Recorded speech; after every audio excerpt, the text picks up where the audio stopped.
Welcome to Season of Change podcast show.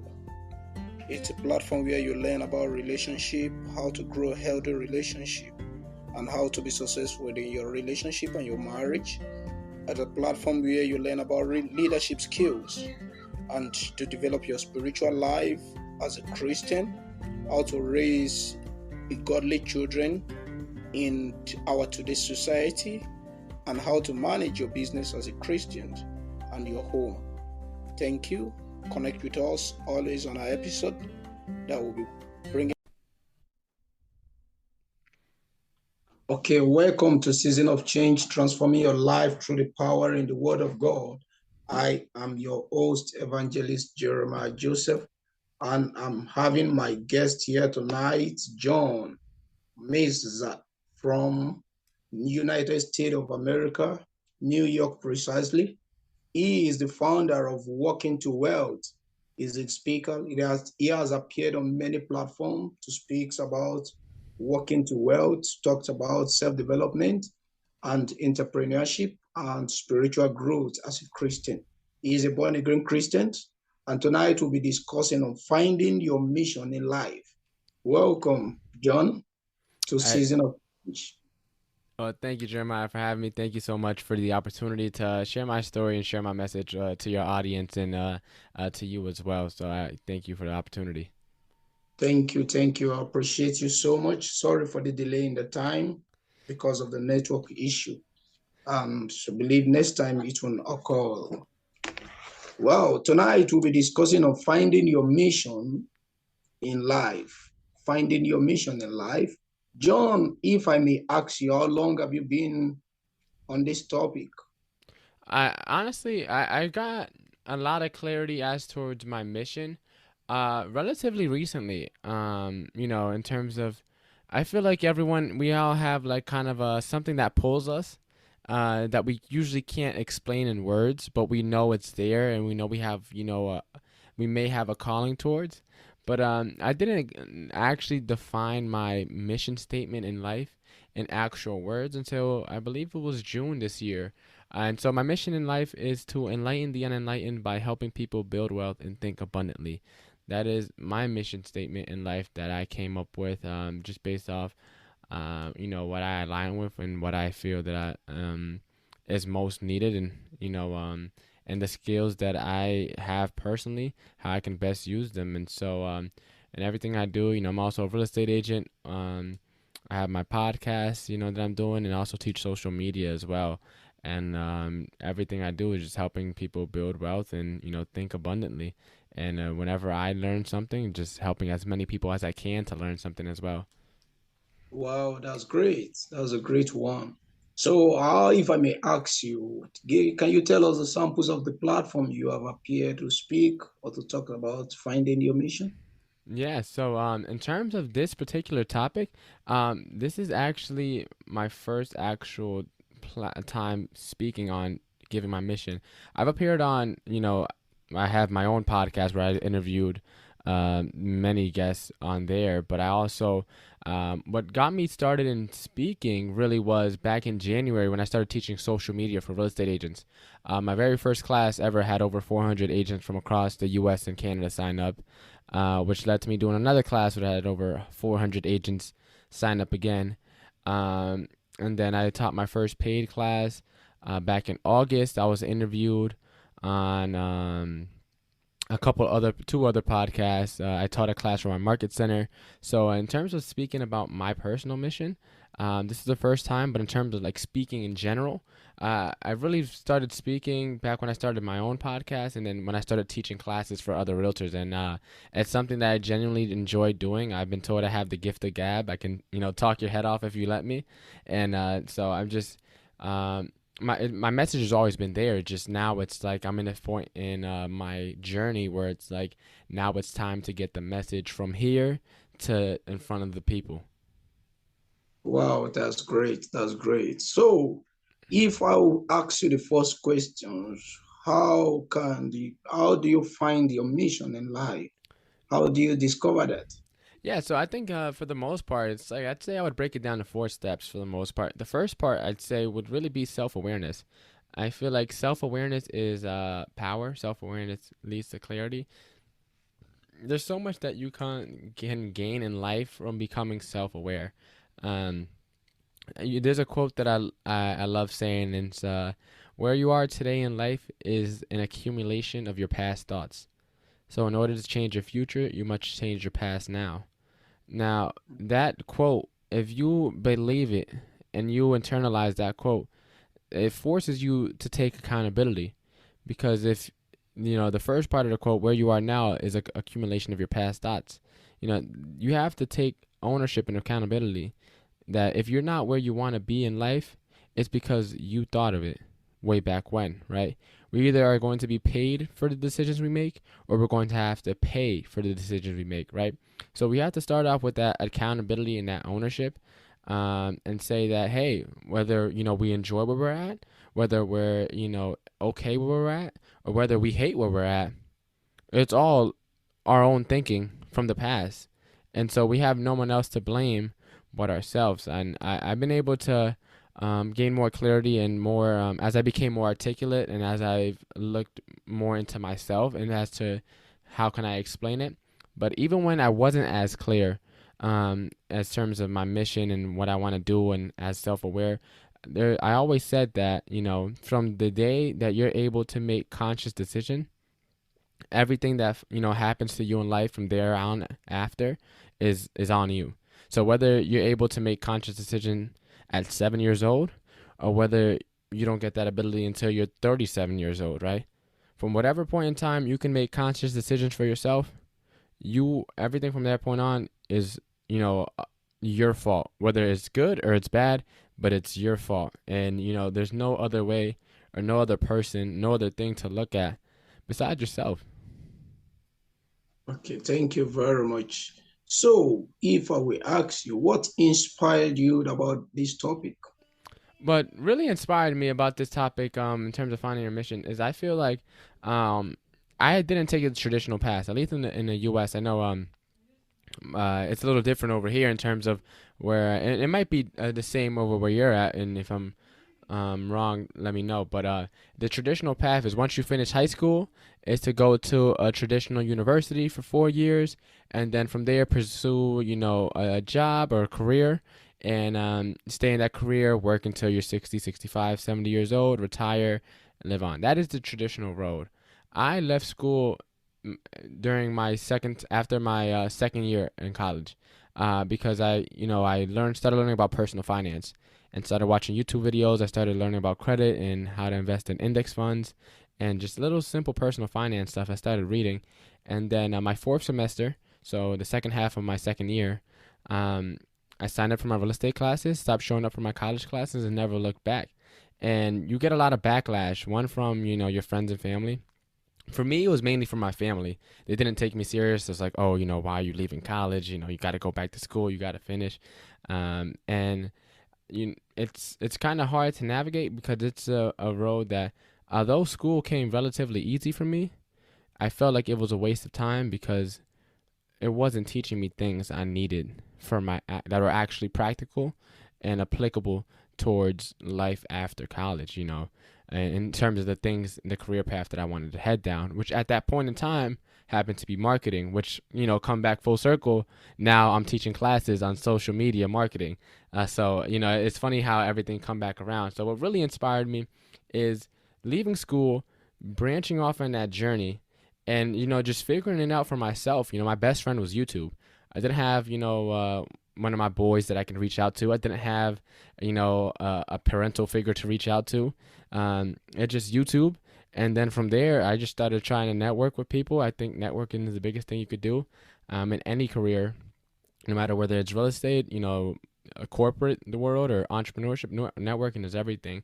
And just from there, I know that the 4 years after high school are super crucial. And so if you could, set yourself on the right track, at least mentally, you don't have to, just make the world's next startup. But if you could put yourself mentally on the right track within those first 4 years after high school, that could set your life on such a smoother sail because you won't spend time trying to confuse. You'll be able to have more clarity making your decision making process easier, because the more clarity you have, the better filter you have in your brain, right? You know what to say yes to, and you know what to say no to, because you're clear as to who you are and who you want to help.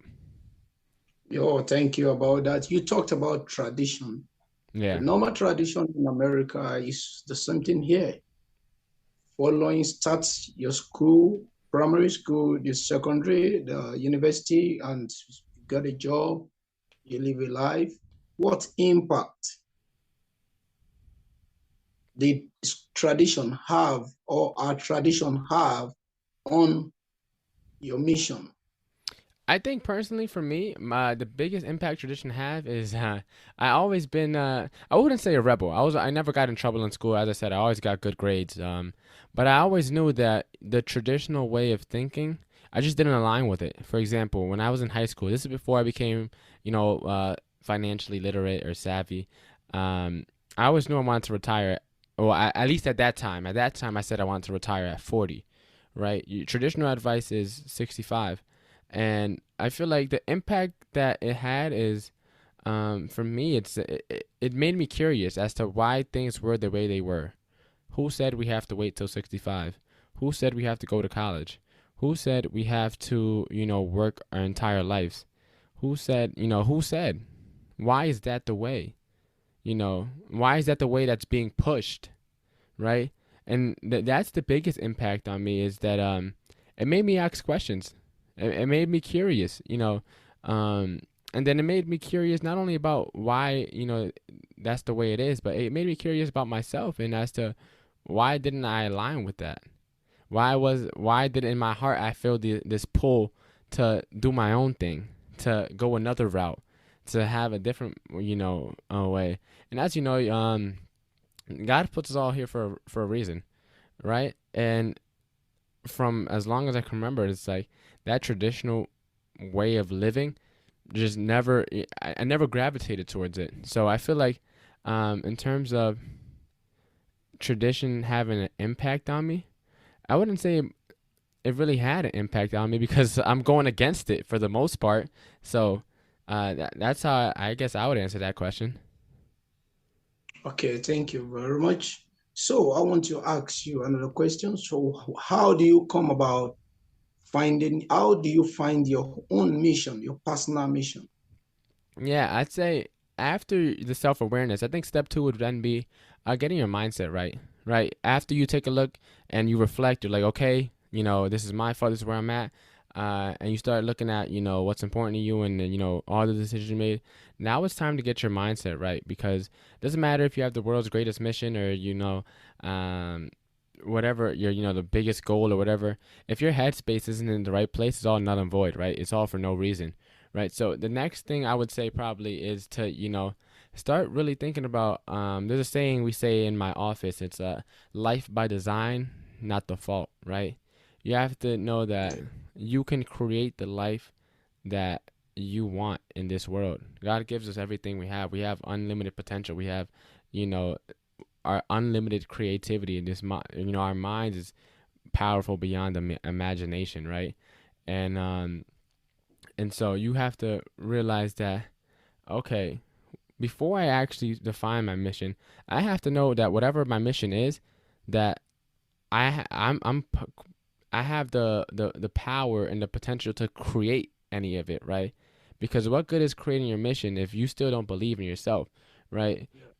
There's a saying as well. It's like your business grows to the extent that you do, right? So you have to start spending some time investing in yourself. Now you have the self awareness part. That's more so for clarity. See where your flaws are, right, and see where your mistakes you made in the past, remember, and start reflecting. Now you have to get your head right, right? You have to hit your head strong, because if you have a mission, but your head is not in the right place, you'll never be able to accomplish that mission. And usually, if you have a mission larger than life, right, you tend to, you tend to build a community. You tend to build a following. People, when they see someone with a mission, they want to get behind that person, because they know that he knows where he's going, right? Yes. And so, if your head's not in the right place, you're thinking too far. You're skipping steps, right? Don't even worry about the mission yet. The second step after you get self awareness is to start getting your head in the right place for what's to come, right? there's a little thing that I always do whenever, there's a saying, it's like if you don't recognize God in the small blessings, you'll never be able to recognize him in the big ones, right? So you got to get your Yeah. headspace in the right place, right? So I always, when I was growing up, let's say I'd walk to the supermarket. I see one of my friends driving, they stop over and give me a ride to the supermarket. Super random, right? But when I get out the car, I just do it quick, like, thank you, God.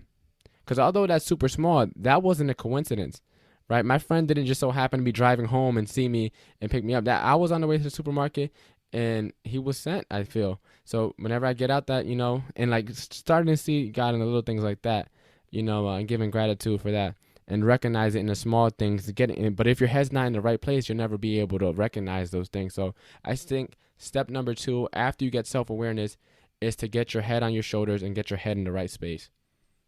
Okay, thank you very much. Thank you very much. So, can you briefly tell us some of your mission Yeah, that you so described?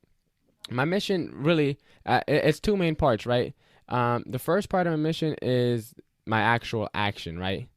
Um, and then the second part of my mission is my vehicle, right? So my mission in life is to enlighten the unenlightened. That's what I plan to do. I'm going to enlighten the unenlightened. That's the action. I'm going to do that by helping people build wealth and think abundantly. That's my vehicle, right? So your mission statement you can think of kind of two parts, right?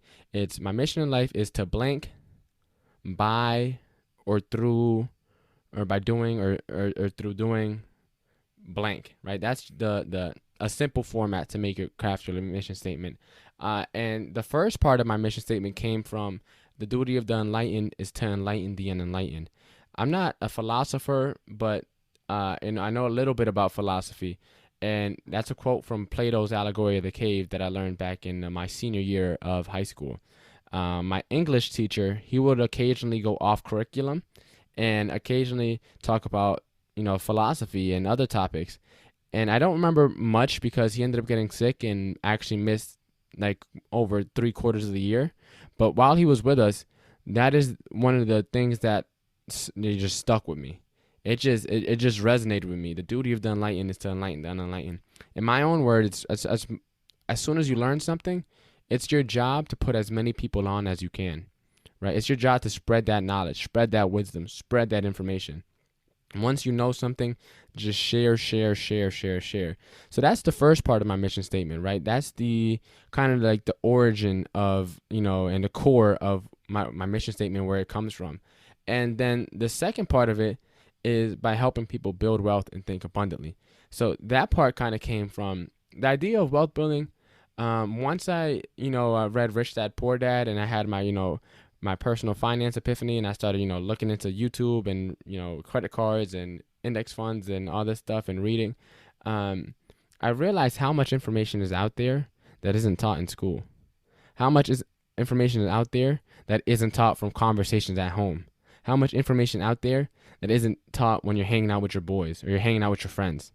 There's so much information out there in books and podcasts and YouTube videos and et cetera, et cetera, et cetera, that isn't talked to in most of the time places where we spend the most times at. Because who do we spend the most time? We spend the most time at school, at least when we're young, right? And school, at our own home or at a friend's home is usually the top three places where most people spend it, or and maybe a job if you work, right? But those are usually the top places. But in none of those places are those conversations made something that's normal, right? You don't talk about financial independence. You don't talk about how to do your taxes. You don't talk about investment strategies. You don't talk about how to defer taxes. You don't talk about any of these things. So it's like, if I wasn't, so hungry for this information, although it was out there, I would have never even thought to go seek it, right? So that's why, you know, the building wealth and thinking abundantly, because I know how much information I was able to learn, but I know that I had to go out of my way to get it. It's not like it was in my class. I had to go out of the way. I had to go the extra mile to go seek that information and then internalize it.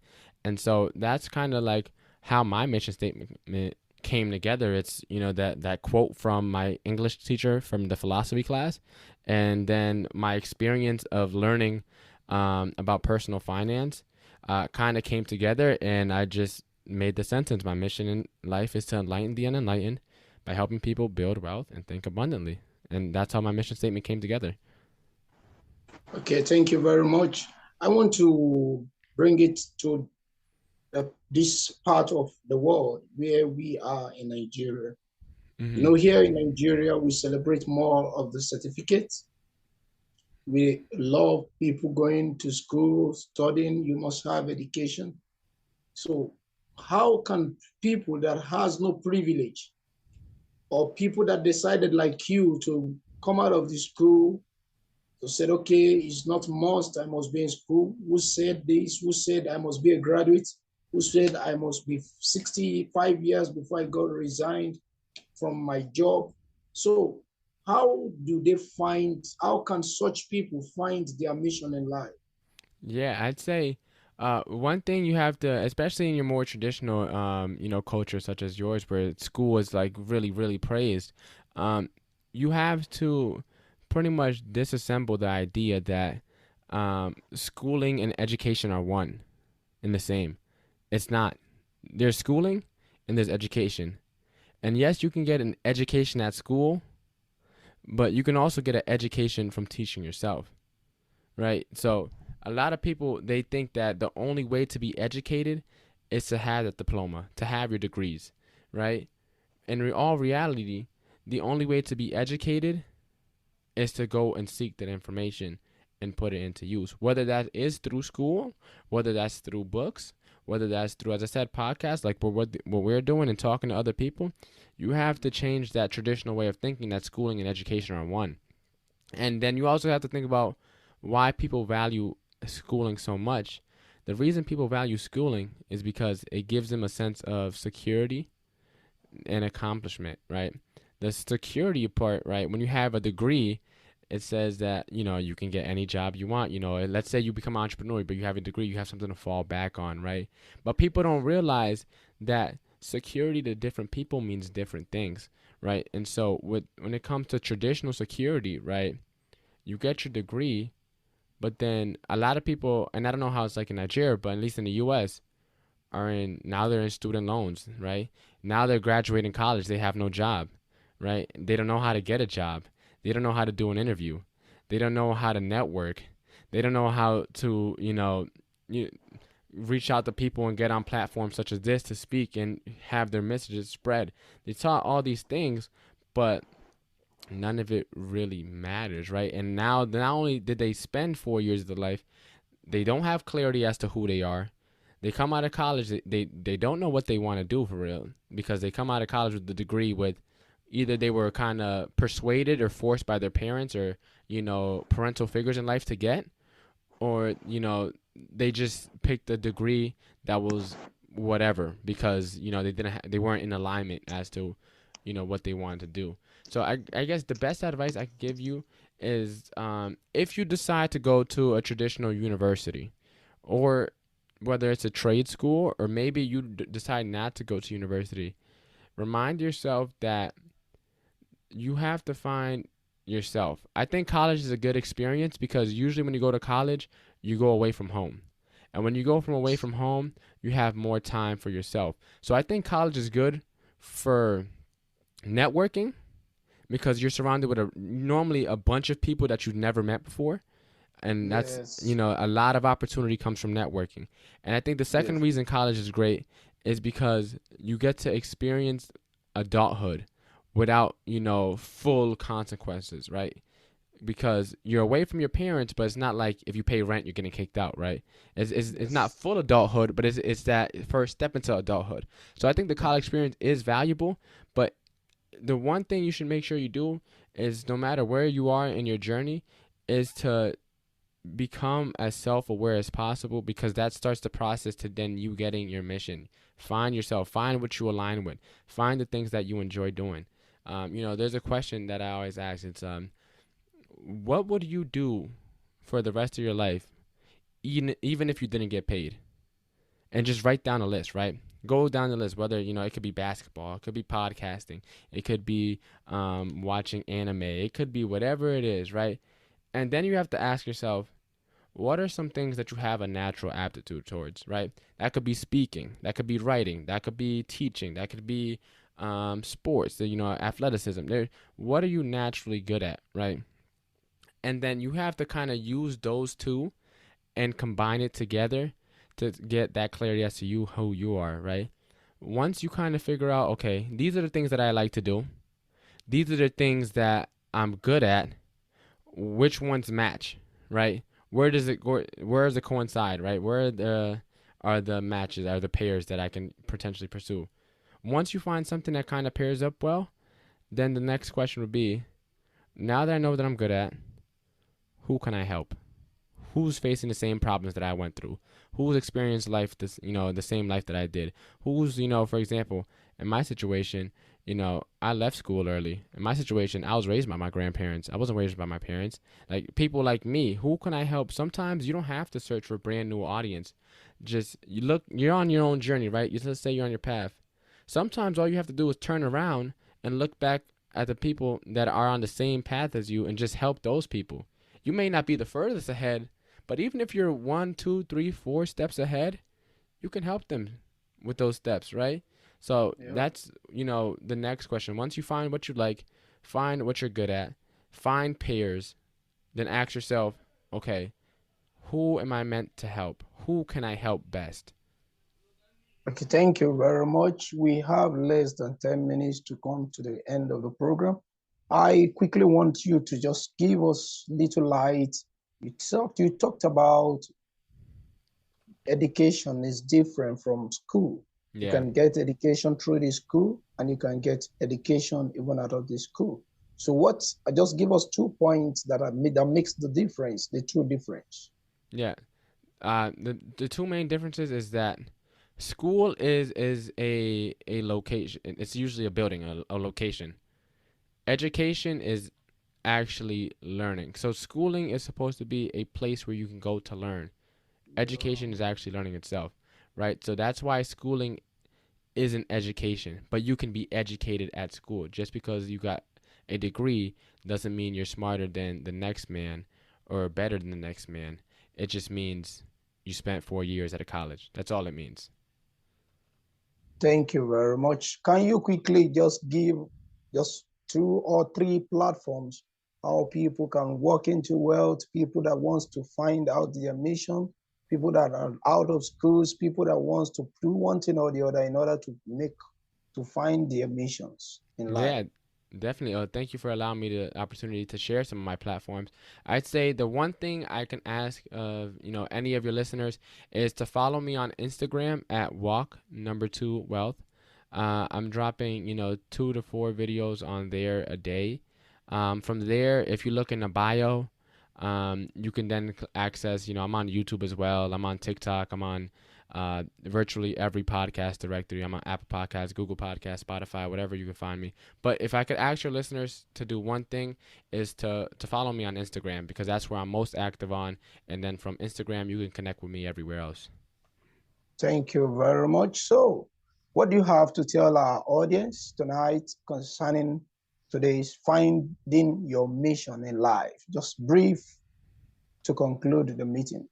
Yeah, I'd say the best thing I could tell you about finding your mission in life is, as I said earlier, I mentioned it. The sooner you find it, the sooner you'll be able to gain clarity.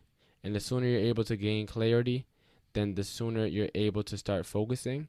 And the sooner you're able to start focusing, then your sooner you'll be able to start making progress. And the sooner you're able to start making progress, the sooner you'll be able to change your current situation. Thank you very much, Mr. John, from Work to Wealth. Work to Wealth. I really appreciate your time being on this platform. We really appreciate you so much. And I know that my audience will be blessed with through your experience that you have shared tonight. And I know for as many that are yet to find their mission in life will learn a lot from this. Thank you once again. I welcome you to Season of Change, transforming your life through the power in the Word of God. I believe one of these days we'll want to have you again on this platform to still talk more on some of your topic that you sent to me, and we appreciate that. And I believe my audience will appreciate that. Thank you so much. So have a nice time and have a nice day. You as well. Take care. Thank you.